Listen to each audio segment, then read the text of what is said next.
Dès le début, on est dans le bain. Un monde où des pirates sont très présents. C'est sur un bateau politique que des gens trouvent un gamin à l'eau et un peu plus loin, un bateau en feu. Elizabeth Swann, la fille du gouverneur de Jamaïque, est responsable de ce garçon, nommé William Turner. Elle se rend compte que c'est un pirate grâce à un médaillon autour de son cou et s'empresse de ne rien dire. Il y a de grandes chances pour qu'il soit tué et elle n'en a pas envie. Plusieurs années plus tard, elle a toujours ce médaillon et est promise à un homme, James Norrington, le commodore de la marine. Mais Elizabeth n'en veut pas, elle ne l'aime pas. Will est toujours là et a bien grandi. Il est désormais forgeron. Évidemment, ça crève les yeux qu'il en kiffe sur elle. Voici un homme, un pirate sur son immense, pas si immense navire. Il amarre, plutôt originalement, à Port-Royal, la capitale, alors que la cérémonie de Norrington commence. C'est en parlant à deux gardes que le pirate évoque le Black Pearl, un bateau très rapide et puissant, une légende même. Il s'en va d'ailleurs dans le navire de la marine, voulant le voler. Elizabeth, à cause de son corset, tombe dans les pommes, tout droit dans l'eau. Le pirate voit ça, saute et la récupère. En même temps, le médaillon envoie une onde de choc qui fait des choses bizarres, comme s'il changeait la météo. Une fois sauvé, son père et le commodore ordonnent l'exécution du pirate, nommé Jack Sparrow. C'est con de faire ça, elle serait morte s'il ne l'avait pas sauvée. Une fois enchaîné, il prend en otage Elizabeth et récupère ses affaires. Chers amis, Milady, que cette journée demeure celle où vous avez failli capturer le capitaine Jack Sparrow.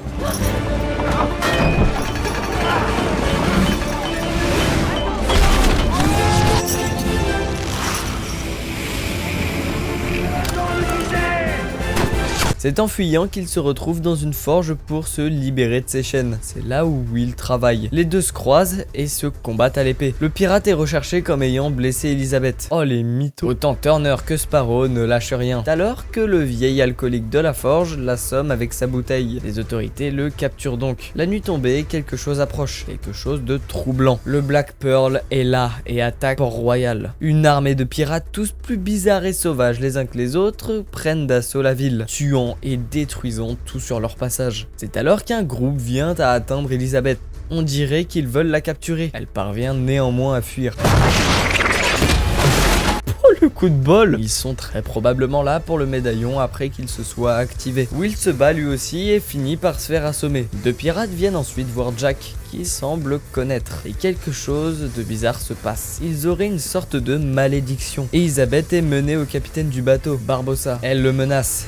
Elle a du courage, ouais. Et ils sont bien là pour le médaillon. Grâce à ça, elle négocie la retraite du Black Pearl, mais reste captive. Elle a donné un faux nom, le nom de William Turner. Et ça a été sa plus grosse erreur. Les pirates semblent connaître ce nom. On en saura plus un peu plus tard. Rien à voir, mais si vous êtes souvent installé devant votre ordinateur, que ce soit pour jouer ou pour bosser, alors le partenaire de cette vidéo devrait vous intéresser. FlexiSpot, c'est une marque principalement de bureaux levants et de chaises ergonomiques. Et c'est leur dernier modèle que je vais vous présenter, la BS14, conçue pour offrir une position optimale et naturelle à votre dos. J'ai une chaise dite gaming pendant pas mal d'années et à force on va dire que j'ai pris l'habitude de mal m'installer. Là où est la plus grande force de cette chaise, c'est qu'elle est assez confortable pour vous aider à garder votre dos droit. Ce n'est pas eux qui m'ont demandé de vous dire quoi que ce soit, mais juste de partager mon ressenti et mon expérience. En plus d'avoir un design vraiment agréable à l'œil, les coussins que ce soit pour la tête ou pour les lombaires sont vraiment moelleux tout en offrant un bon maintien. Vraiment, elle est trop confortable. Très facilement réglable et surtout très facilement montable. Instructions très claires et pièces très faciles à assembler. Je vous le dis pourtant, je suis pas un expert du bricolage, hein, c'est tout le contraire, je suis une vraie quiche. Vous l'avez compris, j'aime beaucoup cette chaise et si ça vous intéresse aussi, je vous mets un lien dans la description. C'est leur 8e anniversaire et pour ça, ils font pas mal de réductions. On retourne à la suite de la vidéo. Turner, paniqué, s'en va chercher Sparrow et le libère en échange de son aide. Pour ça, ils ont besoin d'un navire. Ah ouais, on peut faire ça. Après avoir fait diversion sur un énorme bateau, ils en capturent un autre mieux navigable. On apprend par Jack que le père de William était un grand pirate, nommé aussi William, ou plus communément appelé Bill le Bottier. C'est en allant à Tortuga qu'il engage Gibbs, qui deviendra son second, et lui parle du fait qu'il veut s'emparer du Black Pearl. Son plan est de marchander avec Barbossa, Turner, en échange du navire. C'est pas un pirate pour rien l'enfoiré, mais pourquoi il accepterait? De par Barbossa, on apprend que le médaillon vient d'un coffre maudit, qu'une malédiction tomberait si une pièce était séparée du reste. Barbossa n'y croyait pas et a donc volé ce trésor et épuisé tout son or. La malédiction tomba peu de temps après. Toutes les pièces étant séparées, il a passé des années à les rassembler. Celle-là est la dernière. Rassembler toutes les pièces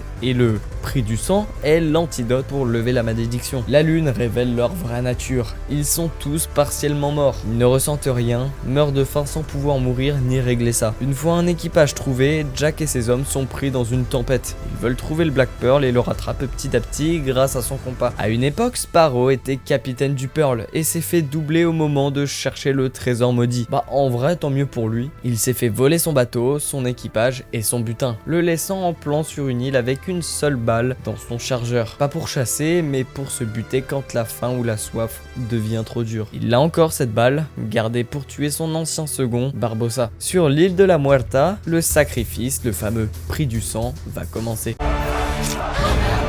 C'est tout.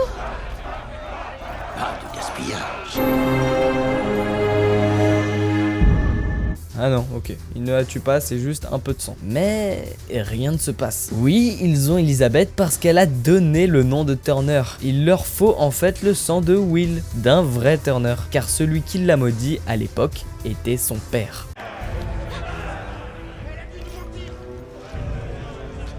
Will sauve Elizabeth et met en rogne tous les pirates. Jack est trouvé et discute avec Barbossa. Il dit savoir où se trouve le dernier Turner, le fils du bottier. L'équipage décampe juste après que Will et Elizabeth soient montés. Les deux discutent et compris qu'il est la clé. Le Pearl rattrape de plus en plus l'intercepteur. Rien de très étonnant pour le navire le plus rapide des mers. L'équipage maudit se tient prêt à les assaillir. Will prend le commandement du bateau. Les deux sont maintenant à portée de tir. Mais notre équipage n'a pas de boulet et tire ce qu'il peut.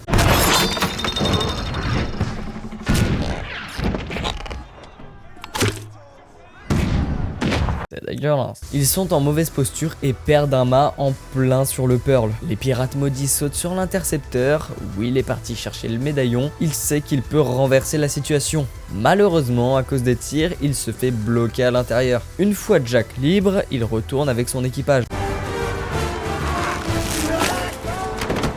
Je te remercie, l'ami. Jack! Complètement à sec. Le médaillon est de retour dans les mains de Barbossa et la situation de Will commence à être compliquée. Il se noie petit à petit, n'ayant aucun moyen de sortir.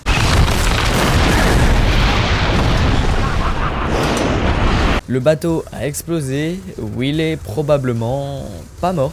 Yes, il demande de libérer l'équipage et Elizabeth. Ils acceptent. Vous aviez promis de la libérer. J'ai accepté de la libérer, mais toi tu as oublié de spécifier comment, où et quand.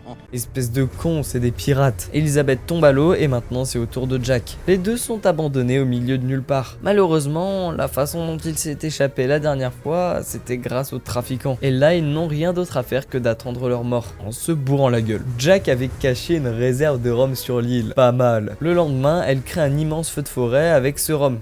Ok, et ça a marché, la garde royale les a retrouvés et Elizabeth les convainc de chercher William.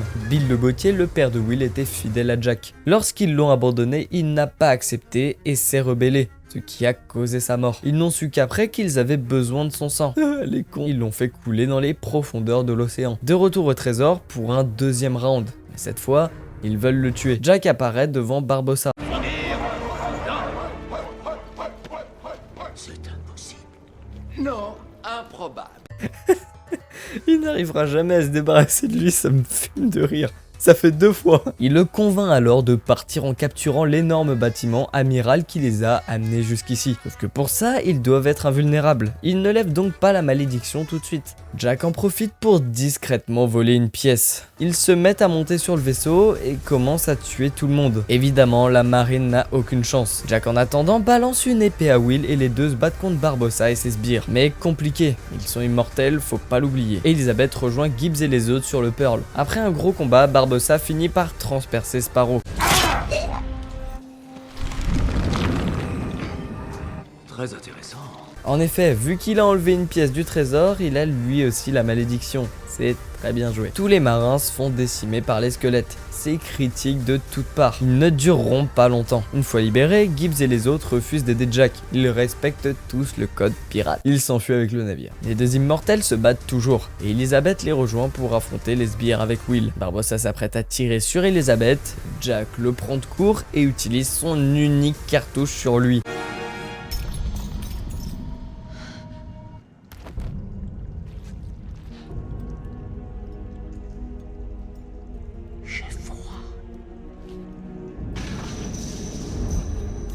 Ça y est, la malédiction est levée au bon moment. Les pirates se rendent donc, n'étant plus immortels, et Barbossa rend son dernier soupir.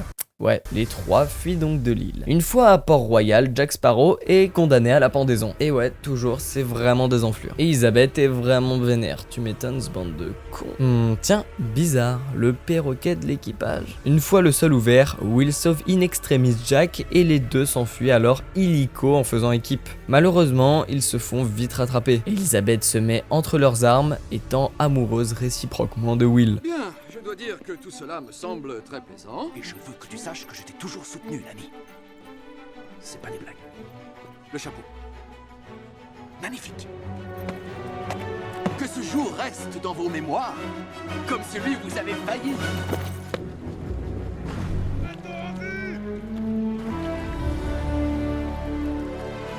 La marine se refuse, pour une fois, à le poursuivre. Le Commodore accepte la situation, la fuite de Jack, la relation de Will et Elisabeth, bref, ça va.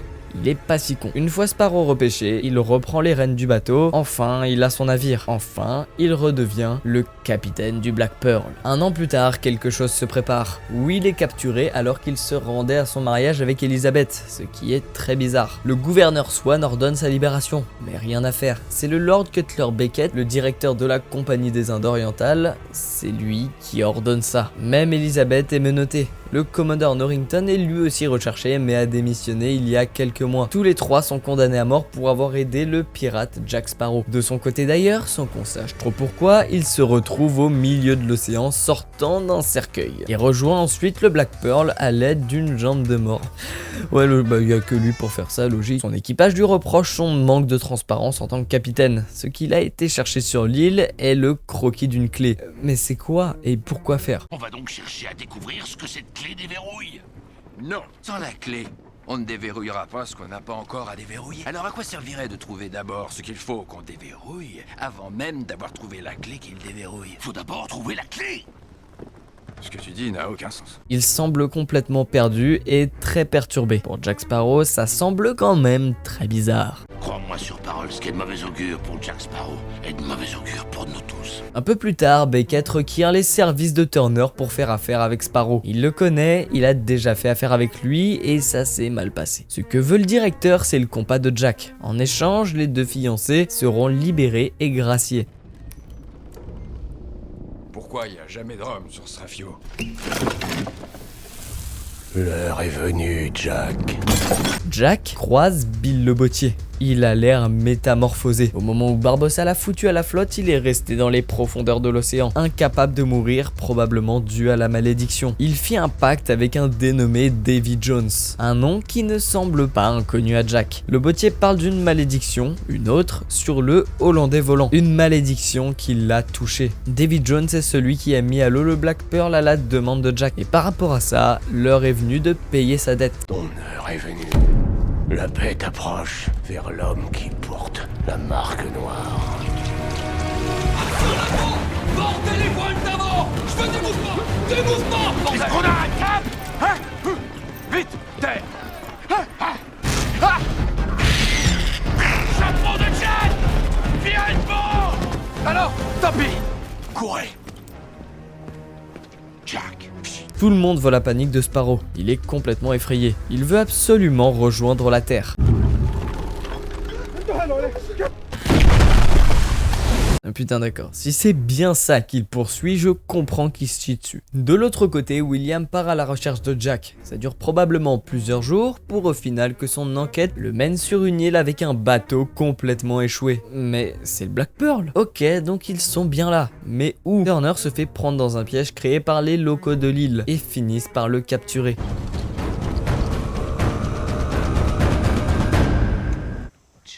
On dirait qu'ils obéissent à Jack comme à un dieu. Je pense que la situation lui a légèrement échappé. Le gouverneur essaye de libérer sa fille mais se fait malheureusement rattraper. Elle eut le temps de s'échapper pour rejoindre Beckett. Après une menace, il lui révéla que le compas de Sparrow ne mène pas qu'à l'île de la Muerta, mais plutôt à ce que son détenteur désire le plus au monde. Elle lui fit signer des lettres de noblesse permettant une liberté. En vrai, Beckett s'en fiche tant qu'il a le compas. Et Will est déjà parti à sa recherche. Deux anciens trous de balles de Barbossa tombent sur l'île où est échoué le Black Pearl et montent dessus. Turner est mis suspendu avec le reste de l'équipage. Le plus plus en danger, c'est Jack, parce que ouais, ils le prennent comme une divinité, qu'ils doivent libérer de son enveloppe charnelle. Ils veulent le bouffer. Il profite d'un moment d'inattention pour se faire la malle, mais se fait vite rattraper par le peuple qui s'empresse de le mettre à cuire. Le reste de l'équipage font leur possible pour se balancer vers la falaise. Une fois réussi, une partie d'entre eux s'écrase au fond. Cette action permet un répit à Jack. Probablement pas long. Les hommes du pirate sont enfin sur la terre ferme, mais avec une armée à leur trousse. C'est en faisant rouler la cage qu'ils descendent plus bas dans la forêt. Le peuple les lâche parce que le capitaine du Pearl parvient à s'échapper de justesse, et sa fuite n'est pas sans effort.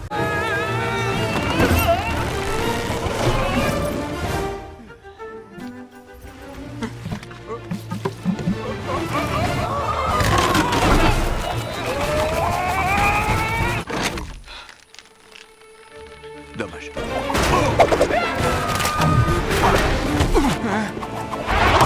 Une fois tous les pirates au navire et prêts à le refoutre à l'eau, Jack apparaît.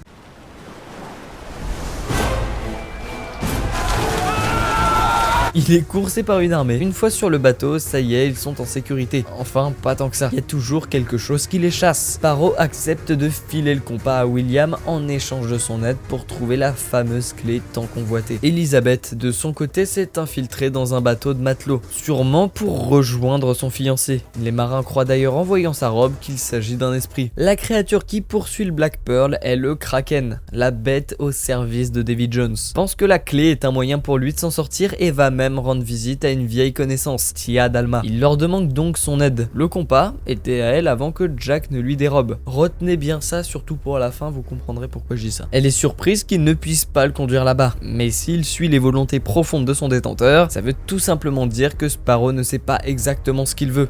C'est pour ça. Le coffre pouvant être ouvert par la clé, ce qu'il y a dedans est le cœur de Davy Jones. Non, vous n'avez pas compris. Littéralement, très littéralement. Chagriné d'avoir été séparé de l'amour de sa vie pour ne plus ressentir d'émotion ou de douleur, il a extirpé son cœur battant et l'a enfermé dans ce coffre. La clé, Davy Jones l'a avec lui constamment. Intéressant. Après ça, elle donne à Jack un bocal de terre. Est-ce que ce bocal de terre peut me servir? Si tu n'en veux pas, Jack, tu peux me le rendre. Non. Alors il te servira. Ok, bon, on verra, hein. Un peu plus tard, il retrouve le Hollandais volant complètement échoué. Les matelots de l'équipage sont d'ailleurs très étranges, à la porte de la mort. Ok, donc c'est donc ça le Hollandais volant. Un équipage complet, zombifié, transformé en hybride des mers, sortent des parois du navire, où il se fait attraper ainsi que le reste des pirates quasi morts. Le capitaine du bateau descend voir ses victimes.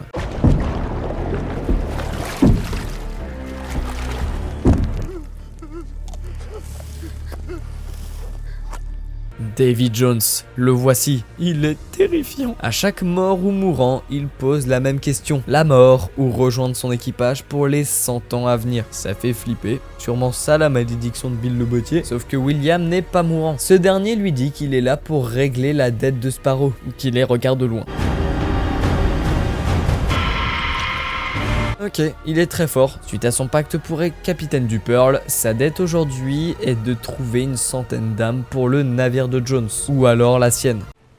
Ah, c'est soit ça, soit lui, donc il a pas vraiment le choix. De son côté, Elizabeth use des croyances des marins pour les faire se diriger vers Tortuga. Jack est là-bas pour trouver les âmes, mais ça n'avance pas trop. Moi, j'ai jamais navigué de ma vie, mais je me suis dit qu'il faudrait que je voie le monde tant que je suis encore jeune. Je rêve de voguer sur l'océan, pour toujours. Ton vœu est exaucé.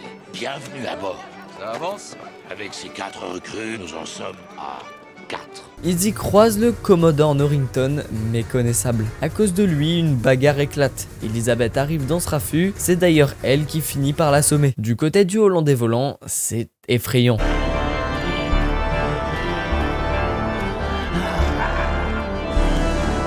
Les deux Turner se découvrent, ne sachant pas l'un comme l'autre qu'ils étaient sur le navire. Suite à une faute de sa part, il fut obligé de lui donner 5 coups de fouet. Après ça, les retrouvailles sont plutôt froides. Mais c'était soit lui, soit un autre pirate ayant comme réputation d'arracher la chair à chaque coup. Ah ouais, rien que ça. Il parle à son père de la clé, et ça a intrigué un des pirates incrustés dans le mur.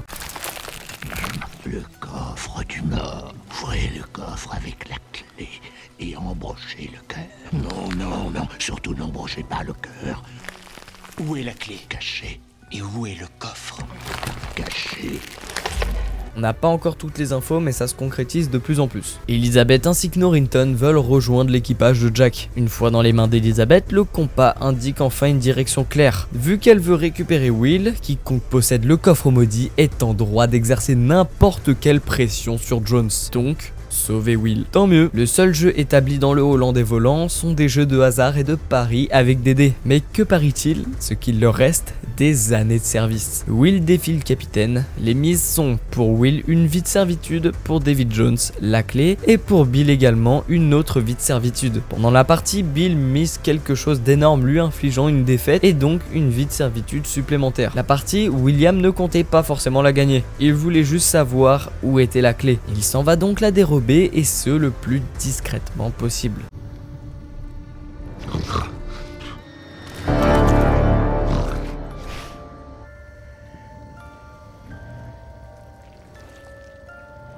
La clé en sa possession, William s'apprête à s'enfuir du bateau avec l'aide de son père. Après un au revoir très touchant, Will lui promet une chose, qu'il viendra le libérer. Une fois sur un bateau de marins, il se fait retrouver par le Hollandais volant. Il les a foutus dans la merde. Le Kraken se met à les attaquer. Les marins se défendent autant qu'ils le peuvent mais sont complètement impuissants. Will doit trouver une solution pour s'enfuir. Les énormes tentacules du monstre explosent le bateau comme si de rien n'était. Will se retrouve à la mer et les pirates ne le trouvent pas. Il a réussi à se cacher à l'avant du bateau. Un peu plus tard, la main de Sparrow fait réapparaître la marque noire. Il se dépêche donc de rejoindre la terre indiquée par le compas. Ça y est, le coffre, le fameux trésor de David Jones. Son cœur battant à l'intérieur. Ce dernier le voit et fait plonger son bateau, permet à Will de s'échapper pour rejoindre l'île, toujours clé en main. Il en veut évidemment à Jack de l'avoir piégé, mais le remercie également. Il a pu retrouver son père. Il veut donc tuer David Jones en ouvrant le coffre. Jack ne veut pas. La menace du Kraken planerait toujours sur lui, sans contrôle sur le monstre. Norrington le veut pour retrouver sa place de commandeur. Et bah ça sent bon cette histoire.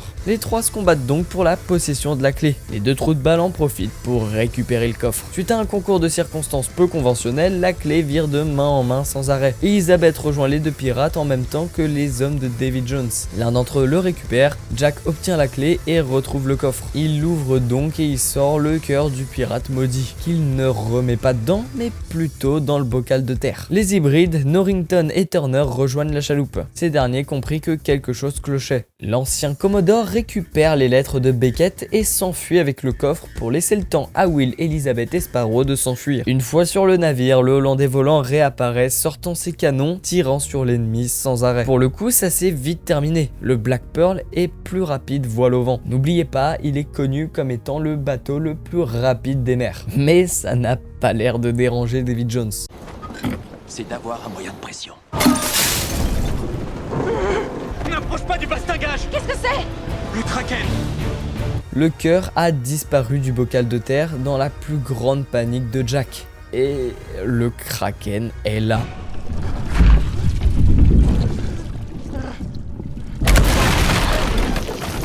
Ils tirent sur lui avec leurs canons. Ils doivent abandonner le bateau mais n'ont plus de chaloupe. L'une d'entre elles est cassée et l'autre... Il prépare un filet avec de la poudre et du rhum pour le faire péter. Le Kraken réapparaît et tue pas mal de pirates. Une fois le filet en hauteur, Elizabeth s'apprête à tirer mais se fera attraper par la pieuvre. Sauvée in extremis, elle s'apprête à retirer. Jack l'en empêche. Il est de retour, il prend son fusil et...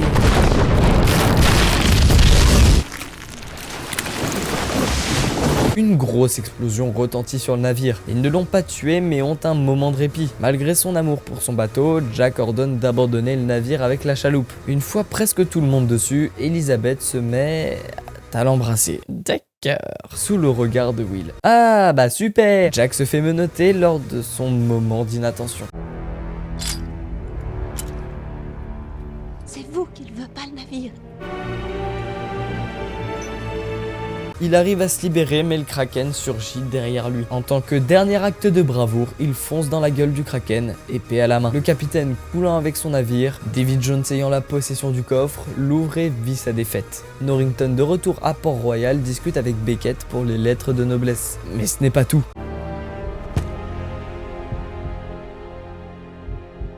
C'est lui qui a le cœur de Davy Jones. Et rescapé du Black Pearl se retrouve chez Tia Dalma. Elizabeth semble commencer à culpabiliser et Will le voit mais pense à autre chose. Il dit qu'il serait prêt à tout donner pour ramener Jack, tous les autres également. Il leur faut se rendre dans les eaux des océans du bout du monde. Mais surtout, il leur faut un capitaine pour les y conduire. Alors dites-moi, qu'est devenu mon navire, les amis? Quelque temps plus tard, Beckett crée un environnement de terreur. Les pirates ou complices de piraterie ne sont plus écoutés, défendus ou même jugés. Tout le monde y passe, adultes et même enfants.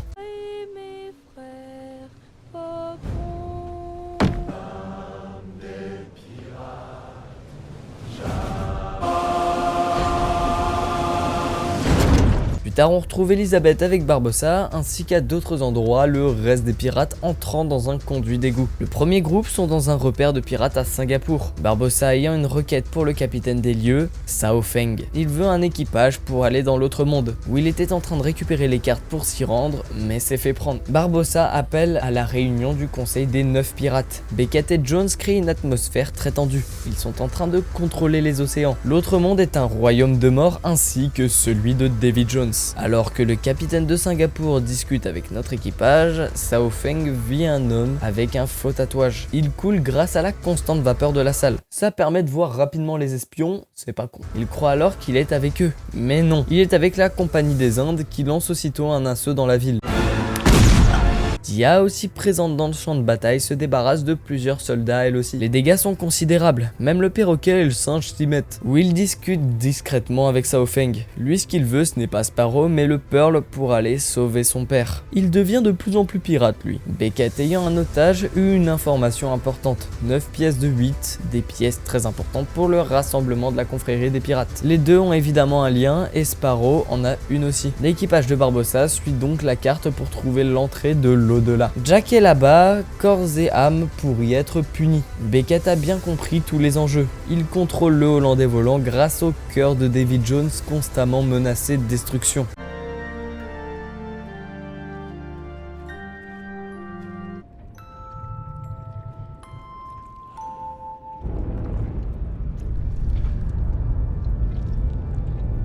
Plus son cœur est proche de lui, plus ses émotions reviennent, ce qui le fout en rogne. Aux ordres de Beckett, Jones a même dû tuer son kraken. Une fois dans un monde assez spécial, notre équipage se retrouve face à une immense cascade. Il faut se perdre pour trouver l'introuvable. Tels sont les mots de Barbossa comme excuse pour y plonger directement.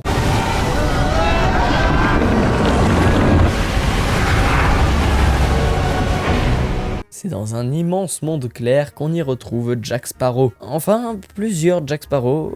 Ok, c'est bizarre. Vous allez recommencer tout ça, depuis le début. Et j'espère que ça vous servira de leçon.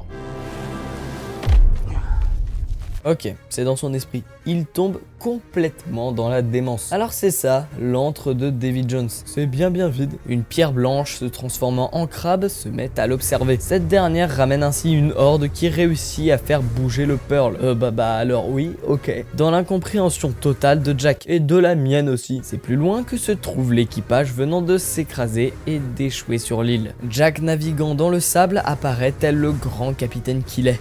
Il retrouve alors tout le monde et croit à une hallucination. Il n'est pas particulièrement content. 4 d'entre eux ont essayé de le tuer et une a réussi. Ce qui d'ailleurs étonne Will, qui évidemment ne le savait pas. Ça fait pas mal de temps que les deux ne se parlent plus, sûrement parce qu'elle culpabilise. Bref, faut bouger. Les deux capitaines du Pearl se battent comme des gamins pour contrôler le navire. L'un ne veut pas le céder à l'autre. Toi, qu'est-ce que tu fais? Toi, qu'est-ce que tu fais? Mais c'est mon navire. Et ça, c'est mes cartes. Ça suffit. Taisez-vous tous les deux, et c'est un ordre. Est-ce que c'est clair? Will n'en veut pas tant que ça à Elizabeth. Ouais, en soi il s'en fiche bien que Jack meure ou non. Le navire passe dans une mer d'esprits, les esprits guidés dans l'au-delà par la déesse Calypso. Les morts en soi. Tia semble être nostalgique lorsqu'elle parle de Jones. C'est bizarre. Calypso était sa femme, il put venir sur la terre ferme que tous les 10 ans pour voir sa bien-aimée, en échange d'accompagner les âmes dans son antre. Elizabeth y voit son père. Il lui raconte alors qu'après avoir appris une information capitale sur le coffre, il s'est fait tuer. Si le cœur est détruit, celui qui l'a tué doit prendre sa place et devenir le capitaine du Hollandais volant. Attrape le cordage! Je suis si fier de toi, Elisabeth. Il ne faut pas qu'elle quitte le navire! Père, attends-moi! Père, je ne peux pas t'abandonner! ta mère pour toi, chérie. Pour sortir de ce monde infini, Jack trouve une idée bizarre. Il voit quelque chose au loin, non, de l'autre côté en fait. Mais que fait-il? Il fait rouler le navire. On fait rouler le navire. Il a trouvé. Larguez les canons. Dépêchez-vous, bande de limaces. Les autres compris alors et le suivirent. Ils essayent de retourner le Pearl. Ce qui est en bas est en haut. Après ça, ils réussirent à inverser le processus et à revenir. Les pirates se réunissent pour affronter Beckett et Jones. Évidemment, Jack et Barbossa y sont conviés. C'est pour s'approvisionner en eau douce qu'ils s'arrêtent sur une île pour y retrouver le cadavre du Kraken. Ils se font alors alpaguer par l'équipage de Sao Feng. Comment les a-t-il trouvés? Grâce à Turner. Sao Feng mène alors Jack à Beckett, lui qui a fait un pacte avec la Compagnie des Indes, trahit aussitôt Will qui voulait le Black Pearl. Mais bon, au final, c'est bien Beckett qui le récupère. C'est de trahison sur trahison sur trahison qui retrahissent. Ah ouais, c'est le seul navire capable de distancer le Hollandais volant. La Compagnie des Indes va tout rafler et avoir une puissance que nul n'a encore rêvé. Les plus puissants navires à sa botte. Beckett veut néanmoins savoir ce que signifient les pièces de 8. Barbossa, discutant avec Sao Feng, lui affirme néanmoins que tout n'est pas perdu, que Calypso est avec eux. Calypso, la déesse des mers, et l'ex-femme du capitaine Poulpe. Ok, emprisonné dans une enveloppe charnelle. C'est pour ça qu'il invoque toute la confrérie pour libérer ce pouvoir face à leurs ennemis. Barbossa convainc Feng qui, en échange, veut Elizabeth. Beckett veut tuer Sparrow, sauf que les deux finissent par trouver un arrangement. Il va les mener à la baie des naufragés, là où doit se tenir le rendez-vous. Les pirates du Pearl se rebellent à ce moment-là, réussissant à reprendre le contrôle du navire. Jack en profite aussi pour rejoindre son bateau de façon plutôt originale. Vous êtes malade. Et j'en remercie le ciel parce qu'autrement je ne pourrais pas faire ça. Et je n'ai même pas eu besoin de boire une seule goutte de rhum. Sao Feng croit qu'Elizabeth est Calypso, et elle joue le jeu. Quelques secondes plus tard, le Hollandais volant attaque le vaisseau de Feng. Avant de rendre l'âme, le capitaine lui passe le flambeau et lui demande de se rendre à la baie de naufragés à sa place. Une fois capturé, le chef de l'expédition, Norrington, tout fraîchement gracié, retrouve Elizabeth et discute avec elle. Il n'était pas au courant que son père était mort. Beckett lui avait bien caché ça. Pour autant, il a choisi son camp. Tout l'équipage se fait emprisonner à bord du Hollandais volant, dans lequel elle parle avec Bill le bottier, complètement désespéré. Il fait maintenant partie intégrante du navire et commence même à perdre la mémoire. Sa vie le lâche petit à petit. Il a juste à l'esprit l'espoir que lui a donné son fils avant de partir. En parlant de lui, il avait été mis au fer par Jack et s'est libéré. Lui et Jack discutent alors. Il est résolu. Libérer son père, quitte à être le capitaine du Hollandais volant. Jack lui propose de le faire lui-même. Lui qui sera le capitaine ultime, sauf qu'il doit transporter l'âme des morts vers l'autre monde où finira comme Davy Jones. Il n'a pas respecté son contrat. Juste après lui avoir donné le compas, il lui fit sniffer son haleine, ce qui le fera tomber en mer. Il y a de meilleures façons de se faire piéger quand même. Norrington choisit bel et bien son camp. Il libère Elizabeth et les autres pirates. Bill s'étant changé en zombie complet les repères. Norrington reste après un ultime baiser. Il coupe les liens entre le navire et le Hollandais volant, puis se fait embrocher par Bill. On apprend que c'est Tia Dalma, Calypso, que c'est elle aussi qui a utilisé le reste de son pouvoir pour ressusciter Barbossa. Beckett a retrouvé Will. Il convoque Jones. Will leur dit que les pirates comptent libérer la déesse. Ça met en run le capitaine du Hollandais, c'est lui qui l'avait fait capturer à l'époque. Trop dangereuse qu'elle était. Mais oui, ce n'est pas juste pour ça. Jones l'aimait sincèrement. C'est elle qui a fait semblant de m'aimer. Turner est décidé de rester avec Beckett pour sauver son père. Ce que veut Jones, lui, c'est la mort de Calypso. Ils se mettent donc en direction de la baie des naufragés. Tous les pirates sont désormais réunis. Les pièces de 8 sont en fait des camelotes, mais bref. Tous les capitaines en ont une, ça sert à savoir qui a le droit de parole dans cette confrérie. Et Elizabeth en a aussi le droit désormais. D'ailleurs, la pièce de Barbossa, c'est... Mais maintenant j'en ai besoin.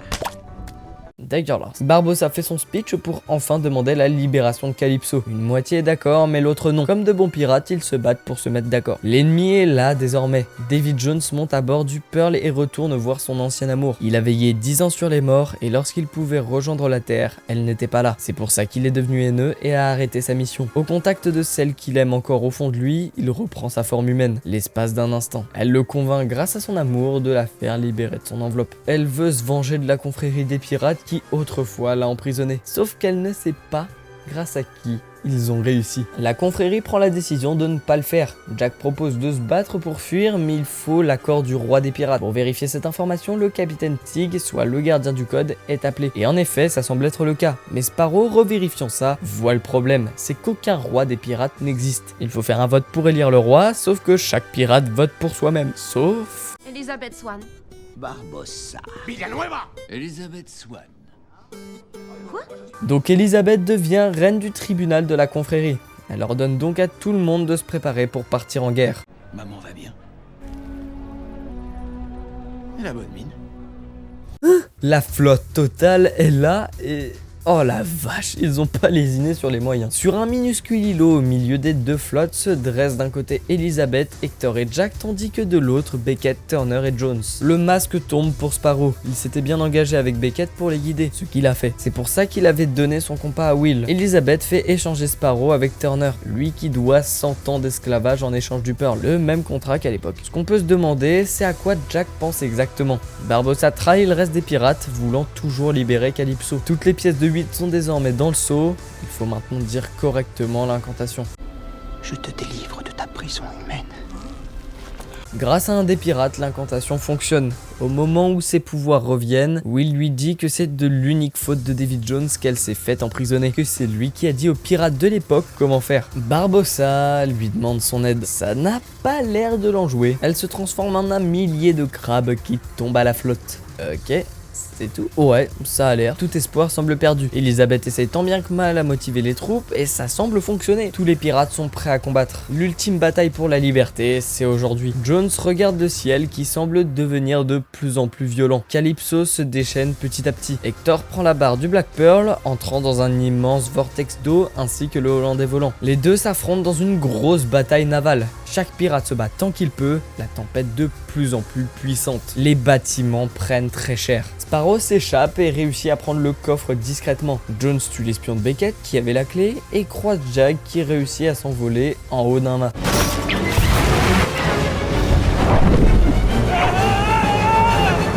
Jones se téléporte tout en haut et les deux s'affrontent dans un combat d'épée. Les deux navires amarrent l'un à l'autre. Will compte bien prendre la place de capitaine sur le Hollandais volant, donc devenir maudit. Il demande en plein milieu de la bataille à Elizabeth si elle veut l'épouser. C'est à la fois pas le moment et à la fois le dernier moment. Elle le veut et demande à Barbossa de les unir. J'ai peur d'être un peu débordé par le navire! Mes chers enfants, nous sommes réunis ici aujourd'hui pour clouer tes entrailles sur le mât! En effet, c'est compliqué. Embrassez-vous! Les deux affrontant leurs ennemis finissent au final par finaliser leur mariage en s'embrassant. Sparrow, en attendant, réussit à faire tomber la clé des tentacules de David Jones. Le vortex est tellement puissant que les deux vaisseaux viennent à s'entrechoquer. Le coffre tombé, Will le récupère une fois sur le Hollandais. Les deux Turner s'affrontent, ne voyant pas qu'il est son fils, complètement lobotomisé. Sparrow est toujours en train de voler d'ailleurs.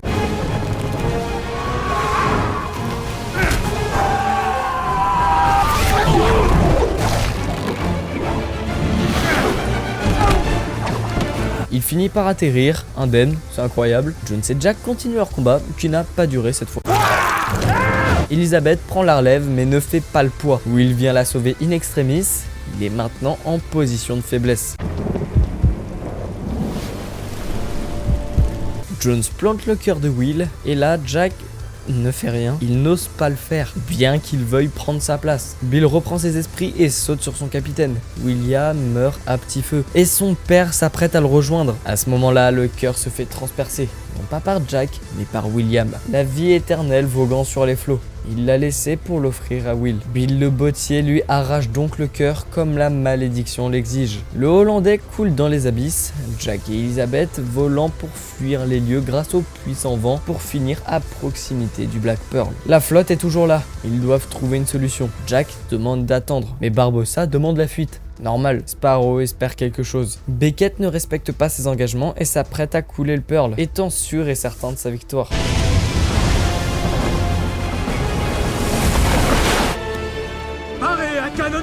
William, en tant que nouveau capitaine du Hollandais volant, libère les matelots de leur malédiction. Voilà, c'est ça que Jack attendait. Les deux navires les plus puissants se dirigeant contre le vaisseau amiral prêt à l'éradiquer. Beckett lâche son sourire narquois et ne sait que dire. La situation est inversée. Il n'ordonne même pas de tirer, sachant que son sort est venu. Sous une pluie de boulets, il descend sur le pont pour y observer son échec.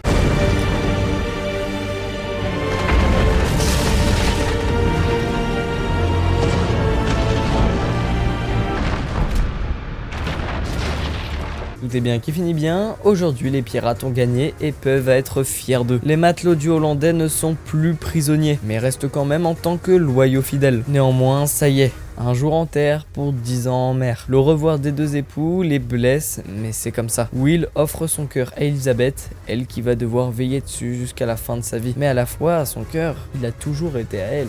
Monsieur Gibbs, est-ce que par hasard tu sais pourquoi mon navire est parti? J'ai jamais rencontré Pizarro, mais j'aime ses pizzas. Et tout cela n'a pas la moindre importance à côté du fait que mon navire s'est envolé une fois de plus. On s'en met en chasse. Et on fait ma base. Le Pearl est parti, il ne reste que Gibbs et Jack. Barbossa a repris son navire et fait cap vers l'un des plus gros trésors qui existent, la vie éternelle, la fontaine de jouvence. Et non, toujours pas Barbossa. Jack lui a volé la carte. Ça annonce la quête du prochain film. Plusieurs années plus tard, en Espagne, un homme est repêché. Croyant qu'il est mort, il est en fait bien vivant. Il porte un bouquin dans ses mains, disant qu'il a trouvé le bateau de Ponce de León, un pirate mort il y a 200 ans. Lorsqu'il l'a trouvé, il était à la recherche de la fontaine de jouvence. Quelque temps plus tard, à Londres, le jugement d'un pirate va avoir lieu, celui du capitaine Jack Sparrow. C'est Gibbs, d'accord. Et le juge, c'est... Ah bah super, c'est Jack. Il donne son verdict. Pas de pendaison, mais prison à vie. Qu'est-ce qu'il a derrière la tête encore? Ouais, ok, évidemment. Grâce à un complice, Gibbs et Sparrow s'échappent. Ça fait plusieurs années qu'il n'avait pas eu de nouvelles de Jack. Il a entendu une rumeur comme quoi il cherche un équipage, mais ce n'est pas lui. Bref, une fois arrivés, ils se font attaquer. Jack se fait emmener dans un palais royal, menotté à un siège. Un homme se tient désormais devant lui. Vous êtes en présence de Georges-Auguste, duc de Brunswick-Lunebourg, roi de Grande-Bretagne, d'Irlande ainsi que de vous. Voilà. Il est intéressé aussi par la fontaine de jouvence. Voilà pourquoi il l'a capturé. Il lui propose de lui fournir un navire, des matelots et un capitaine. Bien le bonjour, votre Altesse. Ah bah il a changé. Le Pearl a coulé avec la jambe de Barbossa. Jack évidemment lui en veut mais ne perd pas plus de temps. Il se met à se défendre, court et saute dans tous les sens. Arrivant à une fenêtre un peu trop haute, il fait le choix de sauter dans un carrosse poursuivi par une horde de serviteurs du roi. Vient un moment où Sparrow réussit à s'extirper de la situation. Enfin à moitié. Son père le sauve in extremis. Ils discutent de la fontaine de jouvence. Pour son rituel, il faut 2 calices en argent. C'est tout. Bref, à peine retourné, son père disparaît. Tout plein de matelots se font recruter par un faux Jack Sparrow. Le vrai lui est intrigué et s'empresse d'aller voir. Les deux se combattent à l'épée. Malheureusement, le vrai capitaine ne parvient pas encore à voir le visage de l'usurpateur. Après un combat pas évident, Jack l'embrasse et quitte. Il s'avère que l'imposteur est Angelica, une ancienne connaissance de Sparrow. Ce serait une femme avec qui Jack a eu une aventure autrefois. Une fois l'armée entrée, les pirates se défendent tant bien que mal et rusent pour finalement s'en sortir. Elle cherche aussi la fontaine. Bon, comme tout le monde, bizarrement en même temps. 2 calices en argent et une sirène. Oh lolo. Jack se fait endormir. Super. Gibbs a récupéré la carte de la fontaine à Sparrow quand ils se sont vus un peu plus tôt. C'est son ticket de sortie pour ne pas se faire pendre. Barbossa veut la carte mais n'aura aucune pitié envers lui. Le matelot la brûle donc et devient le dernier à en avoir le souvenir complet. Ça le sauve pour l'instant. Jack se réveille sur un bateau où il est matelot et ne comprend rien. Un autre lui dit qu'il est sur le Queen Anne's Revenge, le bateau d'un dénommé Barbe Noire. Ça n'a pas l'air d'être joyeux là-dessus. Le second du navire est Angelica. Barbe Noire est la terreur de tous les pirates. Et elle, c'est sa fille. Selon une prophétie qui sort de je ne sais où, il va bientôt mourir de la main d'un homme à la jambe de bois. Il y avait plus discret comme clin d'œil. Voilà pourquoi elle cherche la fontaine. Les Espagnols sont du coup aussi à la recherche de cette fontaine. Jack prépare une mutinerie, Barbe Noire n'est à ce qu'il paraît jamais sorti. Personne ne l'a vu. Il pense donc qu'en fait ce n'est pas le Queen Anne's Revenge. Tout le monde y croit aussi. Alors c'est parti. Sparrow prévient Angelica. Ne le prends pas mal. La mutinerie de Jack semble fonctionner. Jusqu'au moment où...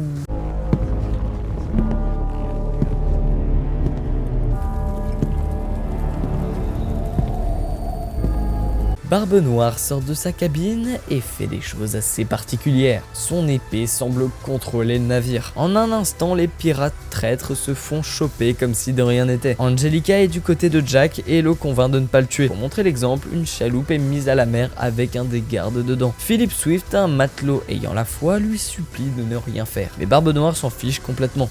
Une fois face au navire, les puissants lance-flammes brûlent le pirate. Jack put avoir un entretien privé avec Barbe Noire. Ce dernier semble avoir d'autres pouvoirs, comme utiliser des poupées vaudou. Mais à vrai dire, ça ne va quasiment pas servir dans le film. Le cap des Anglais, c'est l'île des sirènes, soit les vampires des mers. Ça donne envie. 2 calices en argent, une larme de sirène et de l'eau de la fontaine, pour voler les années de vie de quelqu'un. Ah oui, en effet, il y a une grosse contrepartie. Ensuite, elle montre quelque chose de troublant, des bateaux emprisonnés dans des bouteilles, dont le Black Pearl. Si Sparrow l'aide, elle lui refait cadeau du navire. Ça y est, ils arrivent sur l'île. Ils font le max de lumière possible pour attirer les sirènes. Les traîtres sont lâchés en tant qu'appât, ainsi que Philippe. Ça y est, des sirènes apparaissent. Bon, ça va, elles n'ont pas l'air si effrayantes que ça.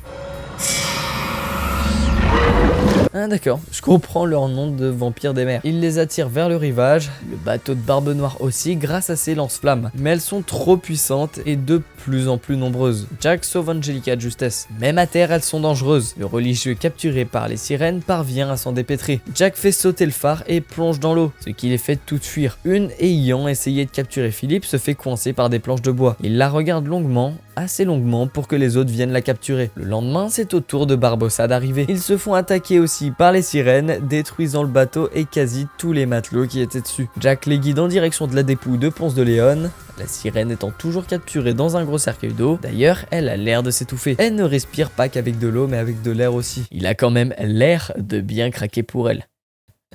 Bon, c'est quoi la suite? Devant un gros ravin, Jack est désigné pour sauter. Il n'a pas vraiment le choix, sinon il tue sa propre fille. Oh, ah oui, c'est quand même un sacré enfoiré. Un sbire de Barbe Noire balance la poupée dans l'eau pour lui prouver qu'il ne mourra pas. Et c'est le cas en effet. Angelica commence à vraiment douter de son père. Tu m'étonnes.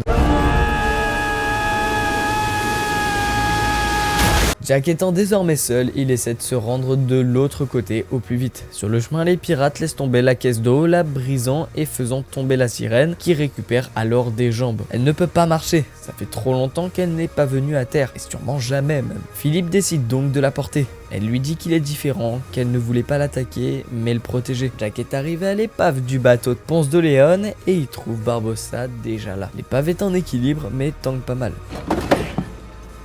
Ensemble. Les calices ne sont plus là. Les Espagnols les ont pris de vitesse. Ils ont établi un campement plus loin.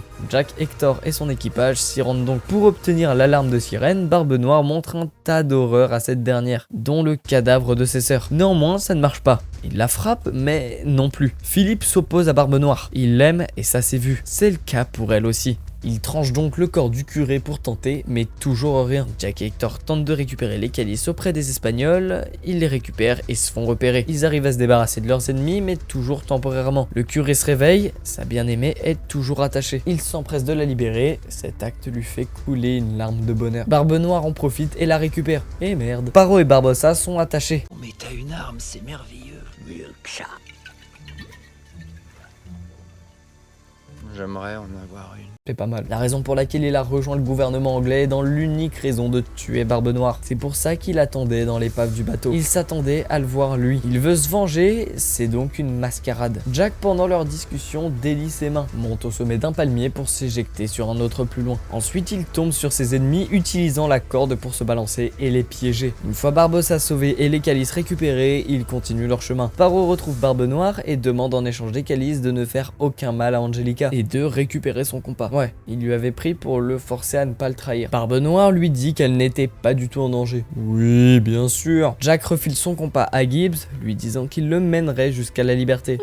Ok, intéressant. Sparrow trouve l'entrée vers la fontaine et tous y entrent. Ça les mène dans un cul-de-sac. Notre capitaine bien-aimé lève les calices, trinque avec, ce qui ne fait rien. Jack n'a en fait aucune idée de comment la porte s'ouvre. Néanmoins, en disant la formule, la fontaine apparaît. Il se fait aspirer par l'eau comme si ça l'avait projeté dans un autre monde. La voici, la fontaine de jouvence cachée dans les montagnes. C'est incroyable. Tapis dans l'ombre, un homme s'amène. Ou plutôt, plusieurs hommes. L'homme à la jambe de bois qui doit le tuer. Ouais, on l'avait compris, mais c'est Barbossa. Les deux équipages s'affrontent dans un combat sans retenue.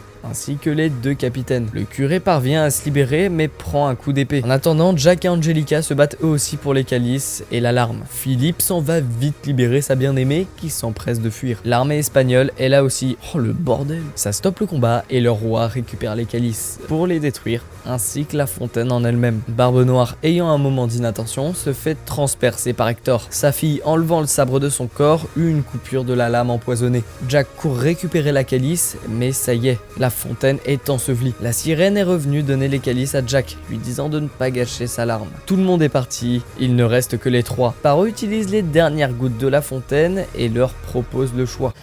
Je ne peux vous sauver tous les 2. Vous devez sauver votre fille. Barbe Noire égoïste qu'il est préfère sauver sa peau plutôt que celle de sa fille. Une petite minute. En fait, il se pourrait bien que ce soit l'inverse. Tricheur!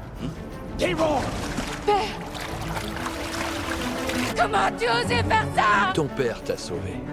Peut-être qu'il a aussi sauvé son âme. Jack l'a probablement fait exprès pour sauver Angelica. Et ce qu'on peut dire, c'est que même si elle n'est pas contente, la mort de son père est amplement méritée. Ça attriste tout de même énormément sa fille. La sirène revient voir son bien-aimé, blessé gravement. Il lui demande pardon et elle l'attire dans les fonds marins pour le soigner. Ils vont probablement vivre heureux. C'est beau. Jack abandonne Angelica sur une île et elle tente tout plein de choses pour ne pas qu'il la laisse. Comme quoi elle attend un enfant, qu'elle l'aime, qu'il y aurait un trésor mythique cachant le pouvoir de contrôler les océans, bla bla bla bla bla. Elle est vraiment prête à tout. Barbossa, le nouveau capitaine du Queen Anne's Revenge, redevient un pirate puissant et obtient le sabre capable de contrôler le navire. Jack retrouve Gibbs plus loin, le compas l'a mené au Black Pearl ainsi que tous les autres navires. Sauf que ouais, comment ils vont le sortir de là? On verra bien. Et voilà, fallait bien que ça parte en couille à un moment ou à un autre. Et je vous le donne en 1000, c'est maintenant. On retrouve un gamin ayant énormément de papiers concernant Sparrow et les exploits des films précédents. C'est alors qu'il s'enfuit en chaloupe au beau milieu de la mer avec une carte, se jetant vers les profondeurs abyssales, un sac de rochers à ses pieds, tombant sur le Hollandais volant qui refait alors surface. Le navire est toujours aussi dégueulasse. Et alors que Will apparaît, il s'agit de son fils et sa place n'est évidemment pas sur le Hollandais volant. Il veut trouver le trident de Poséidon, un objet capable de contrôler tous les pouvoirs de la mer. Le sort de Will est pour lui totalement scellé. Et ce n'est pas le cas de son fils qui veut à son tour sauver son père. Alors, il ne croit pas à cet artefact magique. Alors que, bon, je vous fais pas de schéma, vous avez vu tous les films précédents. Le bateau replonge. Probablement parce qu'il fait trop froid dehors. Henry a une mission, retrouver le capitaine Jack Sparrow. 9 ans plus tard, mais plus tard par rapport à quoi exactement, j'en sais foutrement rien. J'avoue qu'au niveau de la chronologie, je suis paumé. On y retrouve ce même gamin, Henry, dans un navire de la marine. Il essaye de prévenir le capitaine qu'il se dirige vers un piège. Mais personne ne veut entendre quoi que ce soit. Il est ensuite arrêté pour haute trahison. Un prisonnier lui dit, en voyant l'avis de recherche, que Jack est mort. Ok, on te croit. Une fois dans l'antre, une épave reprend vie et se dirige vers le bateau, ainsi qu'une armée de skills semble être des fantômes. Un homme plus grand, plus fort que les autres, baigné de cendres, apparaît. Le capitaine de cette épave. Il descend, il voit Henry et passe à travers les barreaux. Ils sont hyper flippants. Il semble connaître Jack Sparrow et veut qu'Henry le trouve. Ce pirate veut son compas. Encore, il se nomme Salazar. Transmets-lui un message de la part du capitaine Salazar. Et veut tuer Jack. Une femme nommée Karina est emprisonnée, accusée d'être une sorcière alors que c'est juste une scientifique. Elle parvient à s'échapper de sa cellule, juste au moment de l'inauguration d'un énorme coffre-fort. Elle se fait poursuivre par des autorités mais parvient à l'esmer. Le coffre-fort le plus sécurisé du monde, personne ne peut le briser ou l'ouvrir. Ah bah bien sûr, le coffre est relié à une corde qui est attachée aux chevaux de son équipage. Vous occupez pas de cette femme de mauvaise vie! Monsieur, il me semble que c'est votre femme. Francis! Au moment de tirer, ils emportent le bâtiment et Sparrow avec. Bah d'accord, c'est original. Toutes les pièces d'or tombent petit à petit. Plus loin sur le chemin, ils y croisent un pont qui délie le bâtiment du coffre et condamne la sortie. Ah bah génial, y a plus rien. Tout son équipage en ont marre. Ce n'est sûrement pas la première fois que ça arrive. Il a perdu la main et devient faible. Tous ceux qui aiment Jack vont haïr ce film. Son équipage l'abandonne. De toute façon, il n'a pas su libérer le Pearl, donc il n'a pas de bateau. À ce qu'il paraît, Barbossa règne sur les mers avec plus de 10 vaisseaux. Lui, il a vieilli. Mais en bien. Henry a été retrouvé sur une barque et est soigné pour finalement recevoir une peine de mort. C'est le dernier en vie avec des marques de trahison. Karina le croit innocent. Les deux cherchent le trident, ils ont un but commun. Elle se fait repérer et offre un moyen de s'échapper au fils de Turner. Il s'est enfui et doit maintenant trouver un moyen de la libérer. Jack, désormais seul, vagabonde et a bien perdu la main. je vous avais prévenu plus tôt. C'est dans un bar que Sparrow échange son compas contre une bouteille de rhum. Cette action semble créer quelque chose dans l'autre monde. En effet, ça a libéré Salazar de la caverne où il était enfermé. Ils sont enfin libres. Attends quoi? Jack a donné maintes et maintes fois son compas à d'autres. C'est donc complètement con. Sparrow se fait capturer par les autorités sous les yeux d'Henry. En attendant, Salazar fait de gros dégâts. Son bateau fantôme peut avaler le navire des autres, littéralement. Lors d'une nuit rouge, Karina comprend certaines choses de son livre. Pour lire la carte, son bouquin lui a été offert par son père lorsqu'il l'a abandonné. Ah bah oui. Henry trouve Jack, qu'il cherchait depuis des années. Karina possède la carte, et Henry demande son aide à Jack. Il dit aussi que Salazar l'a envoyé, que le combat était la clé de sa liberté et que l'armée des morts arrive pour lui. Sparrow semble connaître et ça ne le rassure pas trop. Bon, il avait quand même plus peur de David Jones.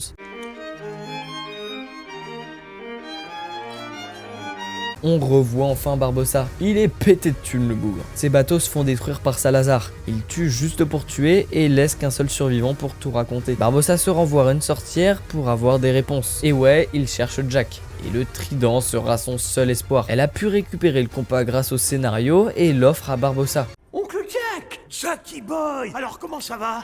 J'ai pas à me plaindre. Et toi? Oh, je patiente depuis ce matin, on doit me fouetter. Mais le service est pas au point. C'est quoi ce bordel encore? Bon, ça y est. La mise à mort est lancée contre Jack et Karina. Henry observe la scène, attendant le bon moment. Karina va se faire pendre et Jack se faire guillotiner. Il gagne du temps en s'engueulant. Super. Henry tombe, chope une arme et se fait attraper. Oh bien. Sauf qu'il faisait diversion. L'équipage de Jack ne l'a pas laissé tomber.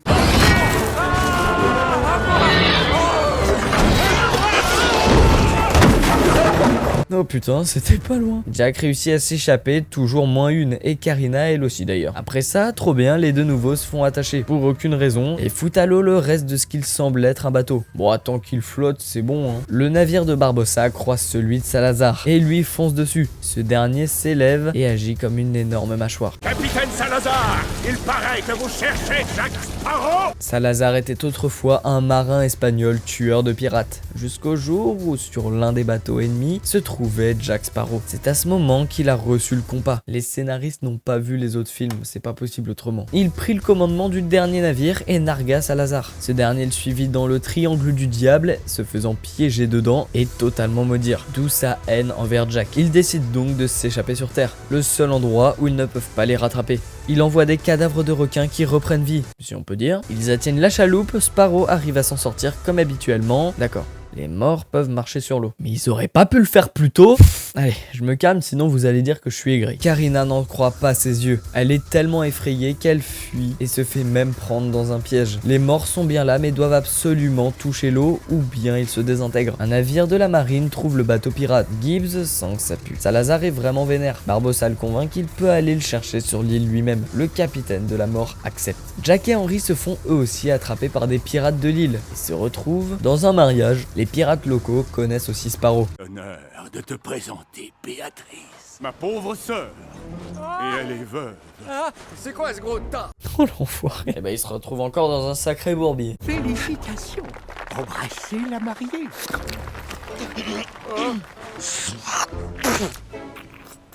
Vous aimez le poisson, non? Ça vient? Il faudrait un miracle pour qu'il s'en sorte. Jack, me revoilà. J'ai toujours su que tu finirais par te casser. C'est pas un vrai miracle ça. Après honnêtement, c'est quoi le pire? Tu viens m'offrir un cadeau? Beau cadeau. Bon bah ça va. En fait, Barbossa veut se venger de Salazar. Sauf qu'aucun navire ne peut défier le sien. Aucun. Vraiment. Barbossa fait libérer le Pearl. Enfin le revoit. Ah non, pas encore. Peut-être bien qu'il fait trop froid.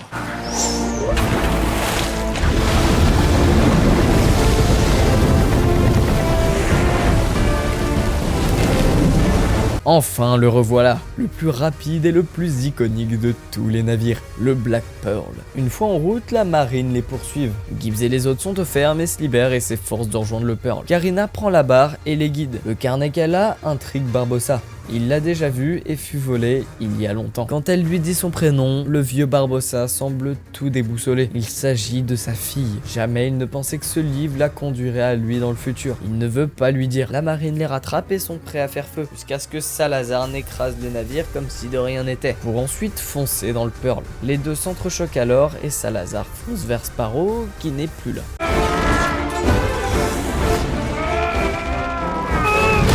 Il fuit jonchant les canons du vaisseau ennemi. Même la proue bouge, bordel. Toujours avec une chance ou un talent immense, Jack s'en sort. Barbossa défend son navire tant bien que mal, mais galère. Ils arrivent presque sur Terre, c'est bientôt fini. Salazar et Jack s'affrontent, ils s'apprêtent à le tuer, mais la Terre est en vue. Ils doivent tous retourner sur leur bateau. Salazar capture Henry avant de s'échapper. Une fois le soleil levé, la beauté de l'île se montre, faisant briller des milliers de joyaux. La carte qu'aucun homme ne peut lire est là, le parfait reflet des constellations.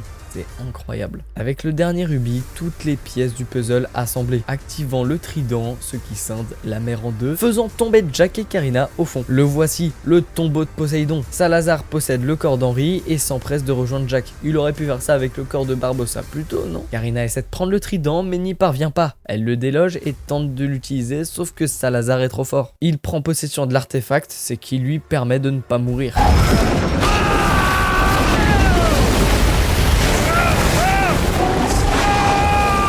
Oh la vache, il s'amuse complètement avec Jack et le maltraite à fond. Henry se réveille et comprend quelque chose. Toutes les malédictions sont enfermées dans le trident. Grâce à Sparrow qui maintient l'arme, Henry la brise. À ce moment-là, Salazar et ses hommes revivent. L'eau reprend sa place alors qu'ils sont tout au fond. Barbossa, accroché à l'ancre du Black Pearl, tente un ultime sauvetage. Karina, Sparrow et Henry montent dessus ainsi que Salazar. Il n'en a pas fini. L'ancre heurte un rocher qui fait tomber Karina. Elle est rattrapée de justesse par Hector. Sur son bras, elle vit un tatouage et compris alors. Qui suis-je à vos yeux?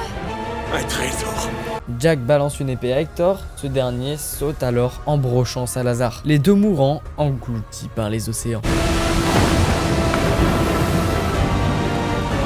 Les trois derniers survivants de l'encre parviennent à remonter sur le Pearl. Tous rendent hommage au légendaire pirate Hector Barbossa. Henry embrasse Karina. Grâce à ses actions d'ailleurs, le Hollandais volant a refait surface. Will est sauvé de sa malédiction. Oui, vous savez, sa malédiction qu'il gardait en vie après qu'il se soit fait arracher le cœur. Je suis désormais sûr que les scénaristes n'ont pas vu les précédents films. Leurs retrouvailles se sont fait attendre. Elisabeth est là aussi pour l'accueillir après plus de 18 ans maudit dans ce navire. Ça, j'en suis pas sûr non plus. Peut-être 18 ans. J'en sais rien, je suis perdu avec la chronologie là-dedans. Le capitaine Jack Sparrow, enfin propriétaire pour la 101e fois du Black Pearl, et cette fois pour le plus longtemps possible, je l'espère. Bon. C'était pas une vidéo facile à faire, c'est pour ça qu'elle a mis autant de temps. Genre vraiment, elle m'a pris plus de temps que Matrix et Transformers. Le 5, je sais pas trop ce qu'il fout là. Et le 4 aussi, à vrai dire. Même si ce dernier, je l'ai plutôt bien apprécié. Le 5, en l'occurrence, est bizarrement foutu. Bon, je pense que vous l'avez compris. La trilogie principale est pour moi ce que Pirates des Caraïbes a fait de mieux. Et vous, c'est quoi votre avis? N'hésitez pas à aller jeter un petit coup d'œil dans la description pour les réseaux sociaux et pour le partenaire de cette vidéo. Et moi, je vous dis ciao.